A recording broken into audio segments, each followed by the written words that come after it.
حفاظت کا بڑا عجیب و غریب نسخہ بتا رہا ہوں. سلف صالحین اسے کرتے تھے. پڑھیے میرے ساتھ. اللہم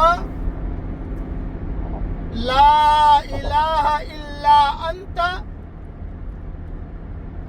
انک انت علی کل شیء حفیظ.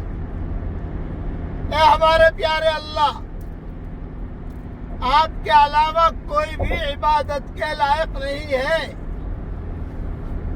بے شک آپ ہی ہر چیز کی حفاظت کرنے والے ہیں. قرآن میں ہے وَرَبُّكَ عَلَى كُلِّ شَيْءٍ حَفِيظ.